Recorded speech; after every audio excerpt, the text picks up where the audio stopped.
We talk about how can you fix this problem or know how you can do that on your Amazon Music app. So you just click here on settings here. So until you click on settings, it's going to take you to this. It's going to show for you like this. Just scrolling down here until you found here apps, click on it.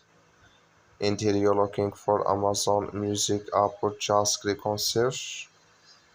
Then here add Amazon Music, it's going to show for you like this. Click on it.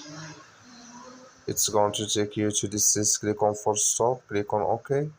You're scrolling down here into your phone storage. Click on it. Click on clear cache. So then here you go to your Play Store. Just click on Play Store.